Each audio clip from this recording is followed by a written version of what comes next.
اردو کہانی میں خوش آمدید۔ آج کی کہانی میں آگے بڑھنے سے پہلے اگر ابھی تک آپ نے ہمارے چینل کو سبسکرائب نہیں کیا تو جلدی سے چینل کو سبسکرائب کر لیں تاکہ آپ کو ایسی ہی کہانیاں وقت پر ملتی رہیں۔ میرا نام طیبہ طارق ہے۔ میرا تعلق اندرون سندھ سے ہے۔ میرے والد صاحب ایک وڈیرے کے مزارع تھے۔ میرے 2 بھائی ہیں اور میں اکلوتی بہن ہوں۔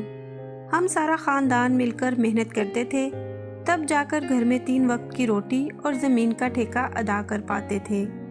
میں اور میری ماں وڈیرے کی کوٹھی پر بھی کام کرنے کے لیے جاتے رہتے تھے۔ آغاز جوانی میں ہی وڈیرے کے بیٹے طلعت نے مجھے محبت کے نام پر ورگلانا شروع کر دیا کہ ان پڑھ ہونے کے باوجود جس حد تک ممکن تھا میرے والدین نے میری بہترین تربیت کی تھی، مگر بعض دفعہ جب انسان قصداً گناہ کرنے کا ارادہ کر لیتا ہے تو شیطان اس کی عقل پر پردہ ڈال دیتا ہے۔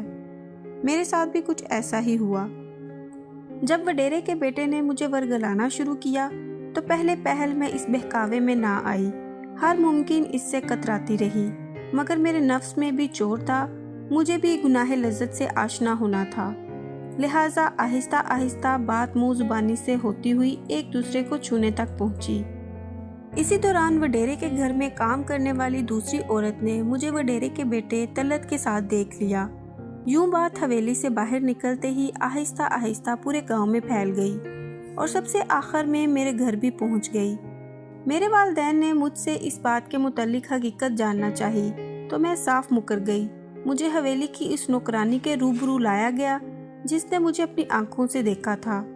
ملازمہ کو میرے روبرو آنے سے پہلے ہی وڈیرے کے بیٹے نے ڈرا دھمکا کر بیان بدلوا دیا تھا۔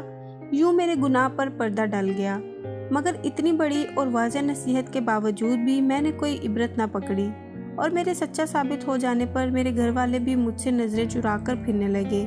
اب میں کھل کر ماں کے ساتھ حویلی جانے لگی اور بات فقط ایک دوسرے کو چھونے سے آگے بڑھنے لگی۔ اسی دوران ایک بار میں اور وڈیرے کا بیٹا بوسو کنار کر رہے تھے کہ اچانک میری ماں کمرے میں آ دھمکی۔ البتہ میری ماں نے سمجھدار ماؤں کا کردار ادا کرتے ہوئے بنا چیخے چلائے یا شور مچائے مجھے بازو سے پکڑا، اپنے ساتھ کام پر لگایا۔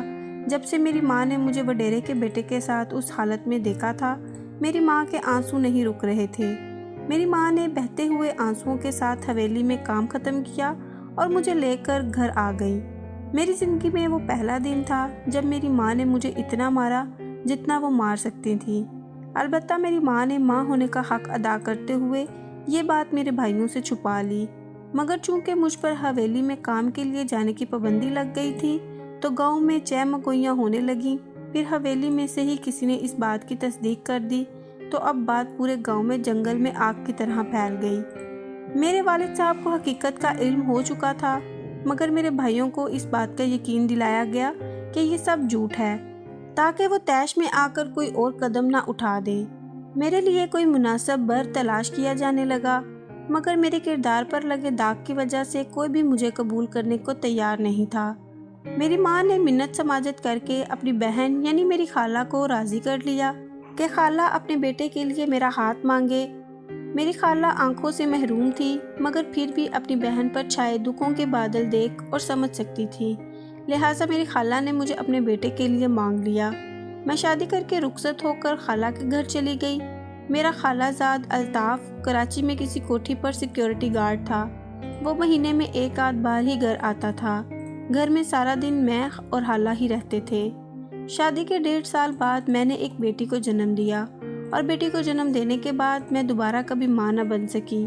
الطاف کی اور میری شادی کو 7 سال گزر چکے تھے۔ میری بیٹی تقریباً 5.5 سال کی تھی۔ میری ساس کی مکمل بینائی جا چکی تھی۔ میرا شوہر کراچی میں ہی جاب کرتا تھا۔ اسی دوران میرا اور اس وڈیرے کے بیٹے کا رابطہ بحال ہو گیا۔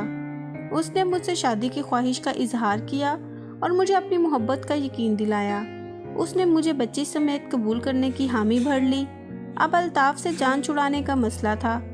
آخرکار الطاف کو موت کی نیند سلا کر اس سے جان چھڑانے کا فیصلہ کر لیا گیا اور منصوبے کے مطابق الطاف کو کھانے میں زہر ڈال کر کھانا کھلا دیا گیا۔ الطاف ساری رات تڑپ تڑپ کر صبح صادق کے قریب دنیا سے گزر گیا۔ میں نے الطاف کی لاش کو سیدھا کیا اور نماز کے بعد رونا دھونا شروع کر دیا۔ چونکہ الطاف کے پیچھے اس کی بوڑھی نابینا ماں کے علاوہ اور کوئی رشتہ نہ تھا، لہٰذا کسی کو بھی مجھ پر شک نہ ہوا، نہ ہی کسی نے موت کی وجہ جاننے میں دلچسپی لی۔ الطاف کو دفنا دیا گیا اور میں الطاف کی ماں کے ہمراہ اپنے گھر آ بیٹھی۔ اپنی عدت بھی پوری نہیں ہوئی تھی کہ میں وڈیرے کے بیٹے کے ساتھ اپنی بیٹی کو لے کر گھر سے فرار ہو گئی۔ طلعت نے مجھ سے نکاح کر لیا۔ سب کچھ بالکل ٹھیک چلتا رہا، یہاں تک کہ مجھے اپنی غلطی گناہ کا کبھی احساس بھی نہ ہوا۔ پھر ایک دن میری بیٹی جو اب 14 سال کی ہو چکی تھی، اس نے بتایا کہ امی ابو میرے ساتھ نازیبا حرکات کرتے ہیں۔ بیٹی کی بات سن کر میں نے اپنے شوہر سے بات کی تو وہ صاف مکر گیا، بلکہ الٹا کپڑے دھونے والے ڈنڈے سے میری بیٹی کو پیٹ ڈالا۔ اس دن کے بعد بیٹی وقتاً فوقتاً مجھے شکایت کرتی۔ میں نے لاکھ اپنے شوہر پر نظر رکھی مگر اسے کبھی رنگے ہاتھوں نہ پکڑ سکی۔ ایک دن میرے شوہر نے انتہائی طیش میں میری بیٹی کو مارنا شروع کر دیا۔ میرے پوچھنے پر بتایا کہ اس کا کسی لڑکے کے ساتھ ناجائز تعلق ہے۔ میں نے بھی اپنے شوہر کے ساتھ مل کر بیٹی کو پیٹنا شروع کر دیا۔ میرے شوہر نے کہا کہ یہ اپنا گناہ چھپانے کے لیے مجھ پر الزام لگاتی تھی، جبکہ میری بیٹی قسمیں کھا رہی تھی کہ ماں ابو نے مجھ پر اپنی ہوس مٹانی چاہی۔ میں نے انکار کر دیا تو اس بات کی سزا دے رہا ہے۔ میں نے بیٹی کی بات کا قطعی یقین نہ کیا کیونکہ میرا ماضی میرے سامنے تھا۔ دوسرا، میری آنکھوں پر میرے شوہر کی محبت کی پٹی بندھی تھی، لہٰذا میں نے بنا ترس کیے بیٹی کو اتنا پیٹا کہ وہ بے ہوش ہو گئی۔ اس دن کے بعد میری بیٹی نے کبھی مجھے اپنے سوتیلے باپ کے متعلق شکایت نہیں کی۔ پھر اس واقعہ کے 7 ماہ بعد اچانک میری بیٹی نے خودکشی کر لی۔ ہم نے چپ چاپ دفنانا چاہا مگر پولیس نے لاش تحویل میں لے کر پوسٹ مارٹم کروایا تو پتہ چلا کہ میری بیٹی امید سے تھی۔ ہم دونوں میاں بیوی گرفتار ہوئے تو پولیس کی تفتیش کے دوران میرے شوہر نے میرے سامنے میری بیٹی سے زیادتی کی تصدیق کر دی، بلکہ یہ بھی بتایا کہ وہ میری بیٹی کو ڈرا دھمکا کر دوستوں کی لذت کا سامان بھی بناتا تھا۔ اس انکشاف کے بعد میرے تو حواس بحال نہ رہے، میں بے ہوش ہو کر گر پڑی۔